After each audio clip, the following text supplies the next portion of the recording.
오늘 함께 볼 말씀은 열왕기하 20장 1절로 7절 말씀입니다. 제가 말씀 봉독해 드리겠습니다.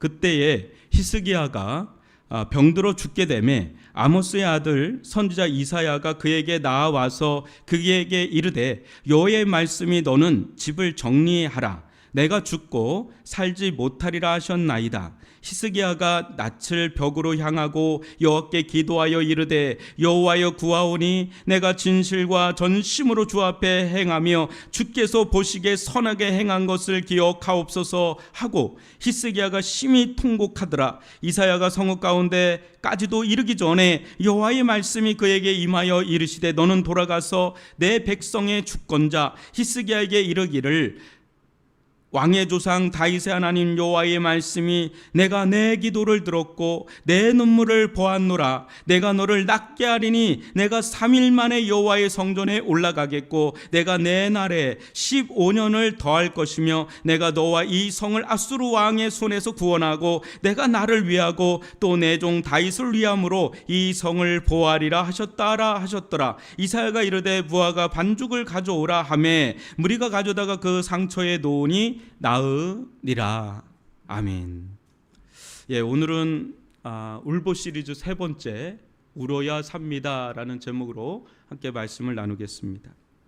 눈물은 여러분 여자만 흘리는 것이 아니죠. 아무래도 여성이 남성보다 감수성도 풍부하고 더 정적이겠지만은 남자들도 눈물을 흘릴 때가 있습니다. 거룩한 울보 시리즈를 지금 나가면서요. 지지난주에는 문제 앞에서 하가를 통해서 문제 앞에서 그저 우는 겁니다. 때로는 그저 우는 겁니다. 이런 주제로 함께 말씀 좀 나눴고 지난주에는 한나를 통해서 울어야 풀립니다. 울어야 풀린다. 오늘은 세 번째 시간으로 울어야 삽니다.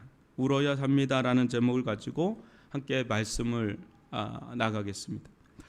본문은 이스라엘 역대 왕 중에 다윗의 버금갈 정도로 할까요? 다윗 다음 다윗의 버금갈 정도로 탁월한 왕이라고 했던 그 히스기야의 정확한 변명은 모르겠어요. 어떤 불치병인 거는 좀 분명한 것 같습니다. 그 사건을 다루고 있습니다. 이 병이 정확하게 어떤 병인지는 모르겠지만 이렇게 7절을 보니까 뭔가 이렇게 몸으로도 나타나니까 그런 환부가 있는 걸 보니까 뭔가 몸으로는 나타나는 것 같아요. 이렇게 속으로만 있는 것 같지가 않고 그렇지만 중요한 거는 죽을 병이다라는 거죠. 치명적인 병이고 아주 죽을 병이다. 그도 그럴 것이요. 1절을 보니까 하나님께서 직접적으로 사망 선고를 하셔요. 1절을 보니까 너는 집을 정리하라. 내가 죽고 살지 못하리라. 그러니까 내가 뭐가 병들어 가지고 지금 뭔가 몸이 굉장히 안 좋은데 선지자를 통해서 직접적으로 하나님이 말씀을 하시면 여러분 어떤 마음이겠어요? 완전히 이거 사망 선고 아닙니까? 내가 이거 죽는 거 아니야? 의사에게 들어도 당시 암인 것 같습니다. 6개월 남았습니다. 이거를 들어도 엄청난 충격이 되는데 여러분 하나님께서 직접 너는 집을 정리하라. 내가 죽고 살지 못하리라. 딱 이렇게 말씀을 하시면 그거는 진짜 끝난 거죠. 아예 세기를 박는 거죠. 죽음을 앞두고 여러분 할 수 있는 것, 해야 될 게 뭔가 오늘 이렇게 말씀을 좀 묵상하면서 생각을 해보니까 뭔가 새로운 거를 할 수 있는 때가 아니죠. 죽음이 임박해 있을 때는 새로운 어떤 거를 하는 때가 아니라 정리를 잘 하는 거죠. 정리를 하는 거. 아마 누구라도 그럴 것이지만요.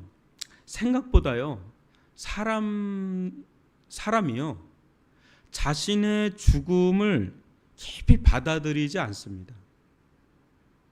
이게 참 신기해요. 나는 언젠간 죽는다라는 생각은 다 하고 있어요. 그리고 내가 아직은 저도 젊지만 누가 봐도 이제 죽음이 가까워 있는 분들이 계시죠. 근데 그런 분들 가운데 상당수가요. 죽음을 그렇게 받아들이지 않습니다. 인정을 잘 안 하려고 합니다. 신기할 정도로 안 합니다. 왜냐면요. 내가 아무리 나이가 들어도요. 내가 아무리 병이 들어도 마음만은 여전하거든. 마음만은 여전해요. 저는 아직도 마음이 20대 같아요. 이렇게 얘기하면 참 좀 철 좀 드시지 이럴 수도 있겠지만 사람의 마음이 육신보다는 훨씬 더 젊지 않습니까? 늙지를 않아요. 이게 마음이 웬만해서 잘 늙지를 않아요. 근데 살아온 날이 생각보다 길지 않습니까? 살아온 날이. 그런데 막상 죽을 때가 되면은요, 내가 생각보다 살아온 게 너무 짧은 느낌이 드는 거예요. 어릴 때는 왜 이렇게 시간이 안 가나 싶어요. 근데 점점 나이가 들어갈수록 여러분 그런 얘기 하잖아요. 목사님, 고개만 돌렸는데 아마 일주일이 훅 가요. 목사님, 어느 세월에 어느 순간에 지금 6월이에요. 저 엊그제 결혼한 것 같은데 지금 시간이 이렇게 지나갔어요. 제 애기 때 이 애가 아마 이렇게 컸어요 하면서 돌아보면 짧은 거예요. 지나온 나날들 보면 다시는 가고 싶지 않은 날도 있는데 돌아보면 짧은 거예요. 느낌상.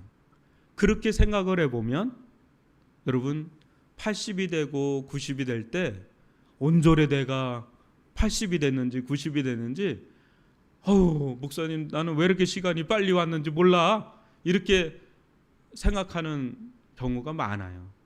그러다 보니까 이게 쉽게 이게 받아들이지를 못합니다. 예전에 제 외할머니가 그 시절에요 거의 백수를 하셨어요. 근데 우리 외할머니는 그 시절에는요 오늘날처럼 이렇게 오래 사는 시대가 아니었습니다. 제 기억으로는 저희 할아버지 회갑 사진이 아직도 선명한데 특히 시골로 갈수록 그 얼굴이 너무 분명합니다.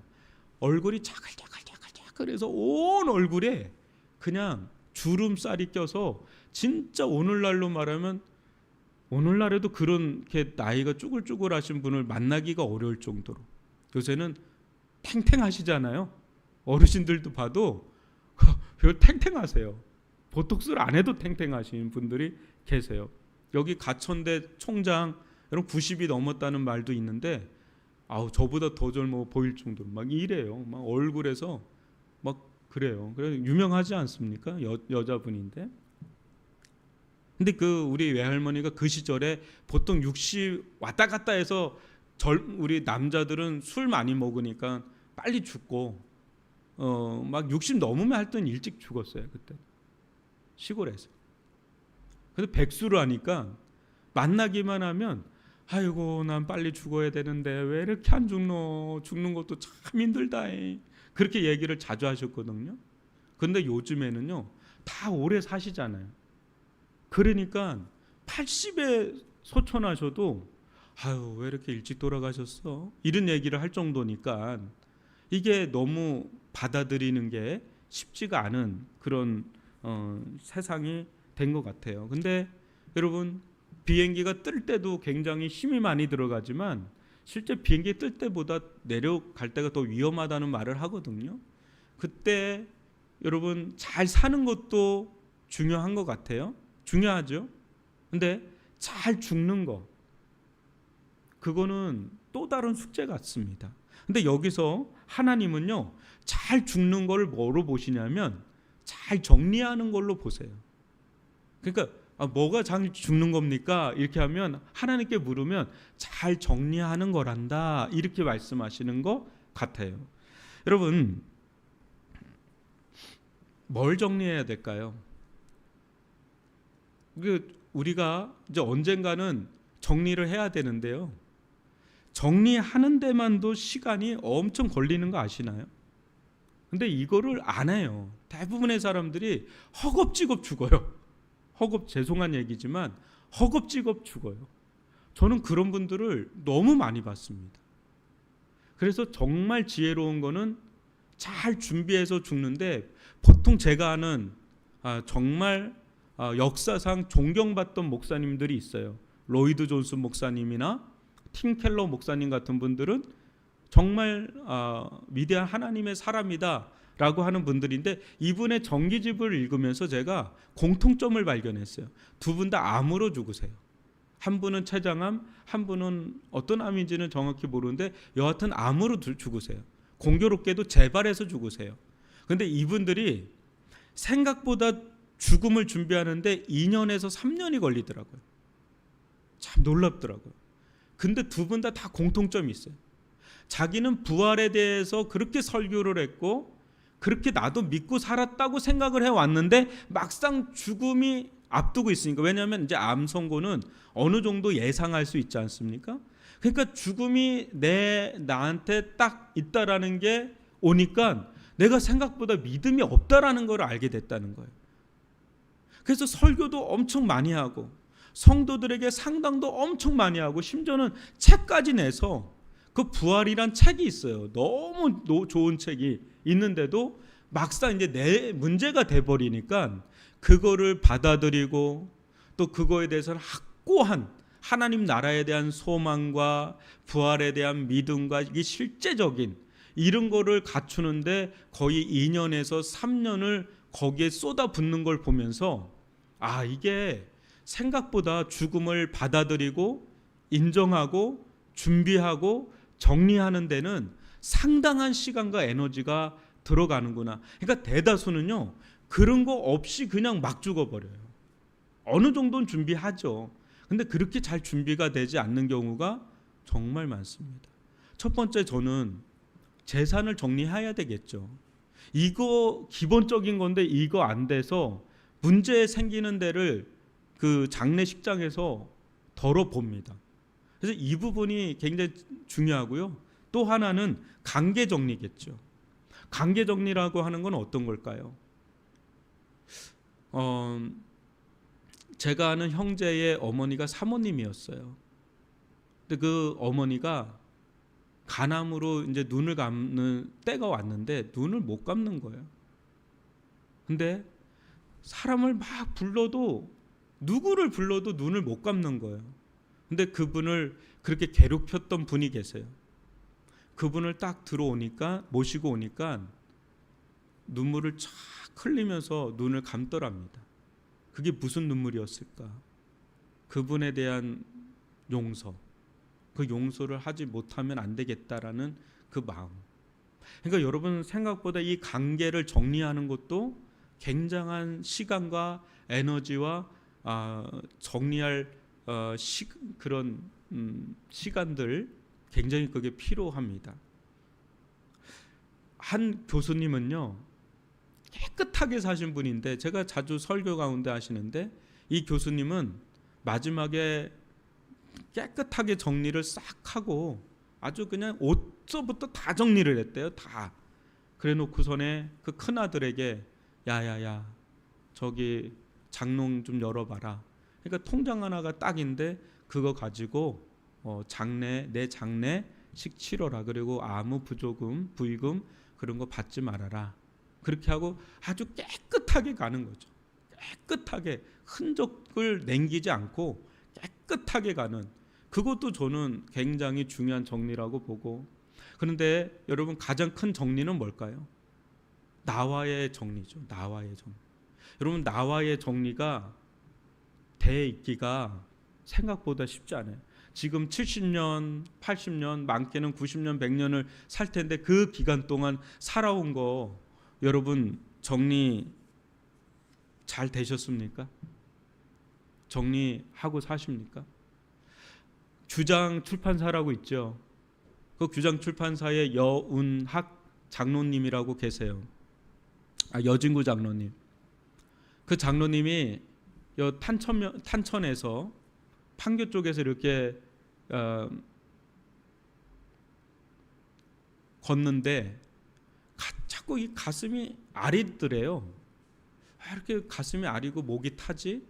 내가 물을 안 마셔서 그런가 보다 하고 이렇게 한 바퀴 돌고 아내한테 나 너무 목이 마르다. 물 좀 달라. 그럼 막 먹는데 이게 계속 아리는 거예요. 그런데 남자들은 뭐 또 좀 지나면 낫겠지 이러잖아요. 근데 아내가 아무래도 빨리 병원 가야 될 것 같다. 뭘 병원이야. 좀 지나면 됐겠지. 아내 느낌이 이상해. 그래서 병원에 갔는데 병원에서 아내가 수속을 하는 와중에 자기가 여기가 좀 아파가지고 그러면 쓰러졌는데 이거 전기 충격기를 40번 한 사람은 자기밖에 없대요. 보통 3-4번 하면 답이 나오는데 자기는 40번을 했대요. 근데 그 40번을 하는 가운데 천국에 간 거예요. 하나님 나라에. 근데 하나님 나라에 갔는지는 잘 모르겠는데 누군가 2사람이 자기를 붙잡고 끌고 가더래요. 근데 느낌에 하나님의 백보자 심판대로 내가 가는구나. 이걸 직감을 하고 있었대요. 근데 그때 별 생각이 다 났대요. 그 앞에 서서 나는 무슨 말을 하지? 그러니까 기독교 교리가 다 생각나더래요. 나는 죄인이고 예수님을 믿고 제사함을 받았고 이거가 막 생각이 나는데 궁금하더래요. 너무. 거기 가면 무슨 질문을 할지가 너무 궁금해가지고 자기가 옆에 있는 분한테 물었다는 거예요. 무슨 말을 하냐고. 그러니까 말을 안 하더래요. 근데 계속 땡깡 쓰듯이 막 했는데 그때 한마디 하는 말이 너 사랑했니? 너 사랑하다 왔니? 그 얘기를 하더라는 겁니다. 그러면서 쿵 하면서 하고 깨어났는데 그때 그 경험을 한 거죠. 고명환이라고 하는 집사님이 계세요. 개그맨이었다가 지금 사업도 하고 강연도 하고 책도 쓰는 그 강남 침례교회 집사님이시죠. 그분이 교통사고가 크게 나서 거의 죽었었어요. 그러다가 이분이 진짜 극적으로 살았는데 세상에서는 이분이 뭐라 그러냐면 끌려다녔다는 것을 내가 끌려다니면서 산 거를 너무 후회하게 됐다. 이렇게만 얘기해요. 세상에서는. 그 유튜브에 보면 그분에 대한 강연이 정말 많이 나오는데 자기는 그 사건이 일어나기 전과 후가 달라졌다 그러면서 이제는 누군가에 의해서 끌려다니는 인생 살지 않고 내가 주도하는 인생 살겠다라고 얘기하는데 교회에서 간증할 때는 그렇게 얘기 안 해요. 뭐라 그러냐면 그전에는 인기, 돈, 아파트, 차 이런 거에 세상의 기준에 끌려다녔는데 이제는 그렇게 살지 않기로 제가 그때 깨닫고 하나님의 기준으로 하나님께서 나를 지으신 목적대로 살지 못했던 걸 회개하면서 하나님 뜻대로 살기로 그렇게 결심하게 되는 그런 계기가 됐다라고 그렇게 얘기해요. 그러니까 세상에서는 전도할 수가 없으니까 노골적으로. 근데 그렇게 얘기하지만 이분에게 일어난 일도 죽음 직전까지 갔을 때, 그러니까 죽음 앞에 딱 서면 되게 현실적이어지는 거예요. 오히려 여러분 어떻게 살아야 잘 정리하라 그러거든요. 하나님은 내 집을 정리하라 그러거든요. 뭡니까? 나를 정리하는 게 제일 큰 숙제고요. 더 중요한 거는 하나님과의 관계 정리입니다. 내가 지금 하나님 앞에 설 수 있나? 하나님을 기쁨 가운데 정말 내가 하나님 앞에 설 수 있나? 하나님과의 관계 정리가 너무 중요해요. 이 시간을 갖는 것만 해도요 엄청나게 중요한 시간을 갖는 겁니다. 그러니까요 이게 굉장히 중요한 겁니다. 그런데 히스기야는 이런 말을 듣고 어떻게 반응을 했느냐, 그걸 보면 여러분 그는 2절을 보니까 2절과 3절을 보니까 심히 통곡합니다. 심히 통곡합니다. 막 기도도 하고 울어요. 그냥 보통 우는 게 아니에요. 그러니까 하갈도 울었고 한나도 울었지만 히스기야는요 심히 통곡합니다. 이게 어떤 통곡일까요? 죽기 싫어서 하는 통곡, 너무너무 억울해서 하는 통곡일까? 너무너무 슬퍼서 하는 통곡일까? 너무너무 서러워서 하는 통곡일까? 너무너무 살고 싶어서 하는 통곡일까? 저는 눈물이라는 그 눈물 안에는 되게 복합적인 감정이 그 안에 담겨 있다고 보는데, 히스기야는 솔직히 더 살고 싶었던 거예요. 더 살고 싶었던 거죠. 그러면서 그가 심히 통곡하면서 기도한 건 뭐냐면 하나님의 긍휼이에요. 하나님의 긍휼. 그래서 눈물로 호소하는 겁니다. 하나님 앞에 간절하게, 처절하게, 정말 손전하게 하나님께 눈물로 막 호소하는 겁니다. 하나님, 저를 불쌍히 여겨주십시오. 하나님, 저를 긍휼히 여겨주십시오. 하나님, 저 살고 싶어요. 하나님, 저 살고 싶어요. 하나님, 저 살고 싶어요. 여러분, 물론 모든 우리의 상황을 이 히스기야와 같은 이 말씀에 다 대입할 수는 없어요. 모세 알죠? 모세 보고도 너 죽는다 그랬어요. 근데 모세는요 그 앞에서 그냥 받아들입니다. 얼마나 젖과 꿀이 흐르는 땅을 가고 싶었겠어요. 그 모세가 얼마나 고생했습니까? 애굽에서부터 또 이 40년 광야 생활하면서 얼마나 젖과 꿀이 흐르는 땅을 가고 싶은데, 가나안 땅을 목전에 두고 젖과 꿀이 흐르는 땅을 목전에 두고도 너는 못 들어간다, 넌 여기서 죽는다라고 한다 그럴 때 모세의 입장에서는 얼마나 억울하겠어. 난 그렇게 안 됩니다. 난 그렇게는 못 삽니다. 안 됩니다. 난 그럴 수는 없습니다. 어떻게 저한테 그럴 수 있습니까? 이렇게 말할 법한데 모세는 거기서 순응합니다. 히스기야하고는 다른 거죠. 여러분, 바울은 어떻습니까? 바울은 육체 가시가 있어요. 너무너무 죽을 것 같아요. 하나님 이거 빼달라고 3번이나 간구하는데 결국은 안 빼줍니다. 물론 그런 경우도 있고 이런 경우도 있고 케이스는 성경에 너무 다양해요. 그런데 우리가 히스기야의 눈물의 기도를 통해서 배울 수 있는 한 가지는 이거 같습니다. 저는 그거 같아요. 하나님의 긍휼을 눈물로 호소하는 것.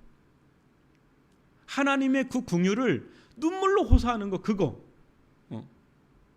여러분, 어떻게 보면 히스기야는 남자판 한나 같아요. 남자판 한나 같아요. 한나도 자신을 막 주장을 했겠습니까? 하나님 이거 고쳐주지 않으면 그거 안 되죠. 이러시면 안 되는 기죠. 막 이렇게 했겠습니까? 어떤 분은요 하나님께 너무 분노하는 분이 있어요. 하나님 살아계시다며, 하나님 선하시다면서요, 하나님 전능하시다면서요, 하나님 사랑하신다면서요. 그런데 어떻게 나한테 안 고쳐줘요? 여기 말씀 보니까 다 고쳐주대. 근데 왜 나는 안 고쳐줘요? 그러면서 자기 주장하고, 자기 하나님께 떼쓰고 삐치고 원망하고 불평하고 막 서운해하고 섭섭해하고 분노하고 화내고 막 이렇게, 그래서 하나님을 막 조종하고 하나님께 막 자기 주장하고. 여러분, 이런 사람들이 있어요. 우리도 그럴 때가 있죠. 하나님 정말 나는 다급하고 너무 힘든데 왜 이렇게까지 나를 안 도와주시냐, 그럴 수도 있겠지만은요, 여러분, 그거는 올바른 태도가 아닙니다. 살고 죽는 주권은 누구에게 달려 있습니까? 하나님께 있어요.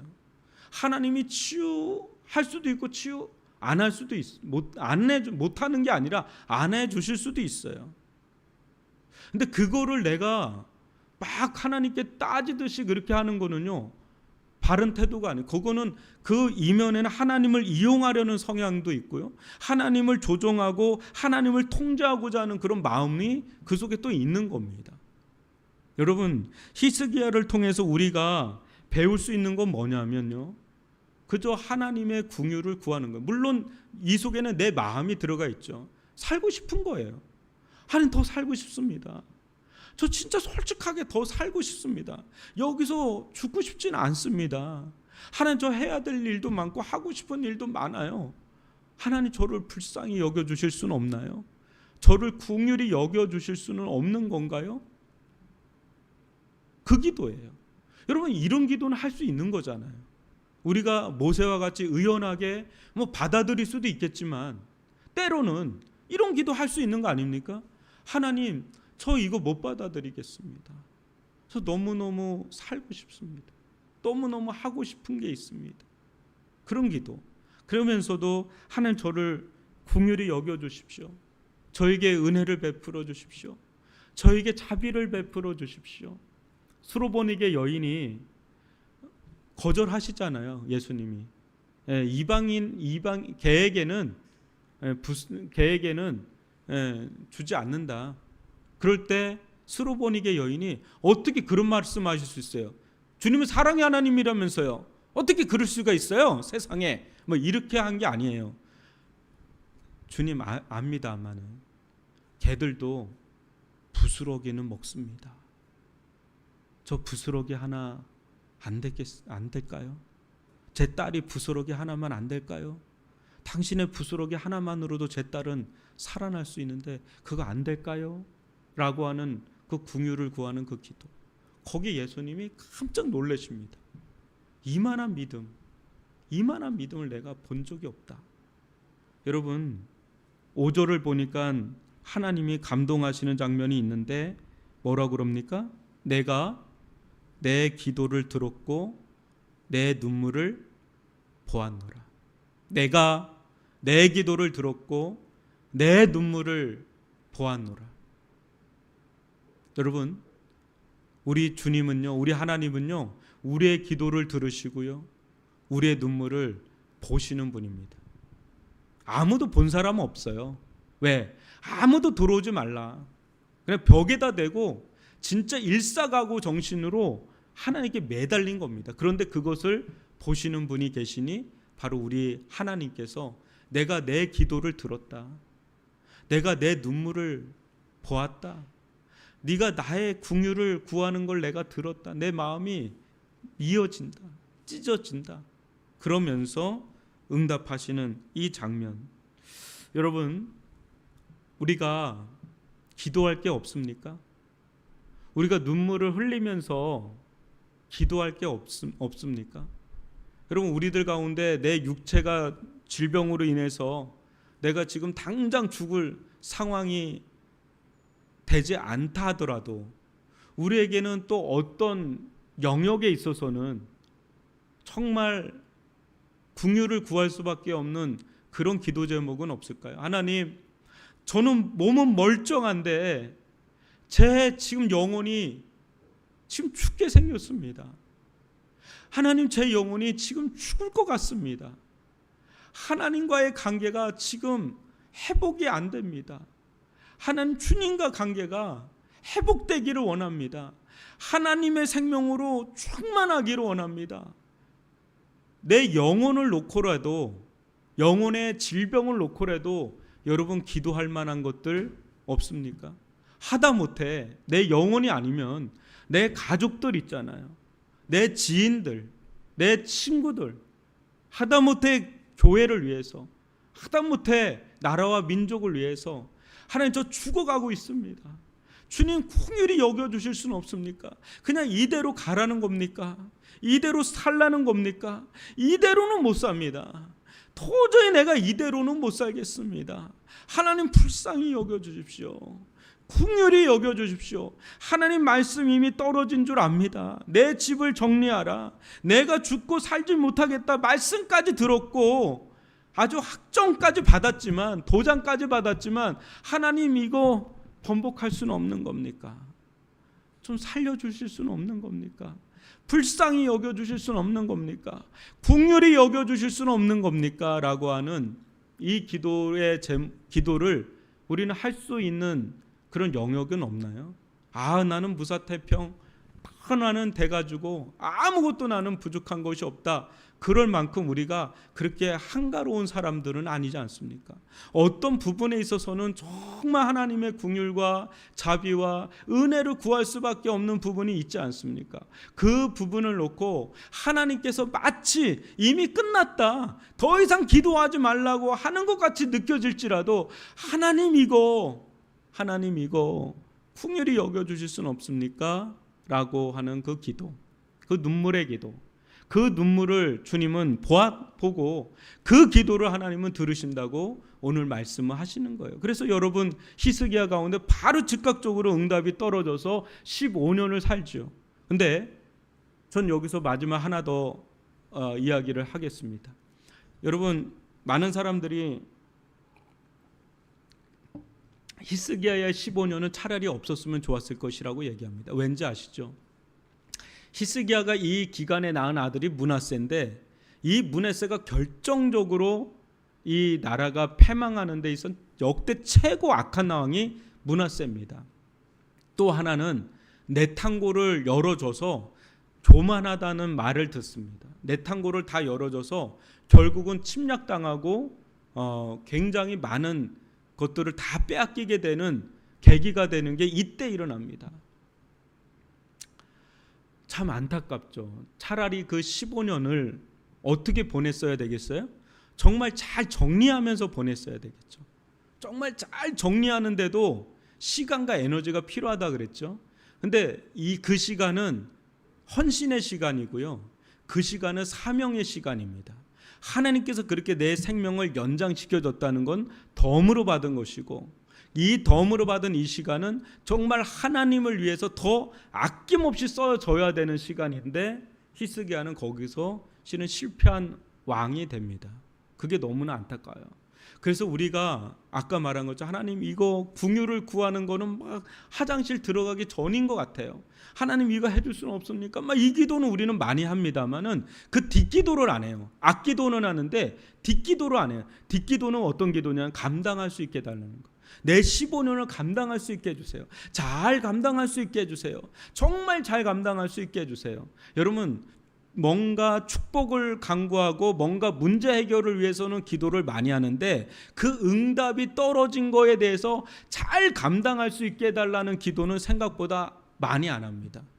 여러분, 우리는요, 감당하는 기도, 사명을 감당하는 기도, 헌신하는 그런 기도, 그 기도까지 나아갈 때 그 15년은 정말 하나님이 내가 너를 잘 살려놨구나, 정말 내가 깜빡했으면 큰일 날 뻔했다, 네 이 15년을 내가 연장하지 않았으면 오히려 내가 참 큰일 날 뻔했다 라고 하는 그런 칭찬을 받아야 되는 그런 시간들인데, 여러분 그런 시간이 되려고 한다면 오히려 저는 1절의 방점을 찍고 싶어요. 잘 정리하는 거. 너는 집을 정리하는, 아까 말했죠, 잘 정리하는 시간, 엄청난 시간이 필요하고요, 에너지가 필요하고요, 잘 죽는 거, 그게 잘 사는 길입니다. 알고 보면은. 네, 히스기야는 그 부분에서 아주 처참하게 실패하는 것을 본다면, 여러분 우리의 그 마음이 정말 초지일간 그 눈물, 그 기도, 그 하나님께 향한 그 마음, 그것이 더 단단해지고 더 깊어지고 그렇게 간다면 얼마나 좋겠습니까? 그렇게 본다면 우리가 기도하는 거에 하나 더 좀 추가했으면 좋겠습니다. 그 응답이 올 때 그거를 더 멋지게, 더 아름답게, 더 풍성하게, 더 복되게 감당할 수 있는 그런 사람, 하나님 나 대박 터지게 해주면, 우리 사업 대박 터지게 해준다면 하나님 이거 아낌없이 드리겠습니다. 그 사람이 누굽니까? 그 사람이 한나였던 거예요. 아들 하나 주신다면 내 이거 하나님께 바치겠습니다 라고 하는 그 거룩한 딜을 했잖아요. 여러분 이 부분까지 우리가 나아가야 저는 히스기야의 이 기도의 정수를 우리가 볼 수 있는 대목입니다. 오늘 들은 말씀 여러분 좀 묵상하시면서 울보 시리즈 세 번째입니다. 울어야 삽니다. 여러분 일단은 울어야 삽니다. 죽을 것 같으면 우세요. 그러면 삽니다. 그러면 삽니다. 그저 문제 앞에서 그냥 울어야 될 때가 있어요. 아무 생각 없이 어느 때는 하갈처럼 그냥 울어야 되는 거예요. 그냥 문제 앞에서는 때로는 그냥 우는 겁니다. 또 한나처럼 울어야 풀리는 게 있어요. 울다 보면 풀려요. 울다 보면 풀려요. 근데 오늘 히스기야를 통해서는요, 울 때 살아요. 울면 살아요. 죽을 것 같아도 울면 삽니다. 울면 삽니다. 그러나 여기에 하나 더 추가한다면, 살고 난 뒤에 잘 살 수 있게 해달라고, 잘 살 수 있게 해달라고까지도 나아간다면 얼마나 좋겠는가. 우리 이 시간 이 말씀 가지고 기도하다가 자유롭게 돌아가겠습니다.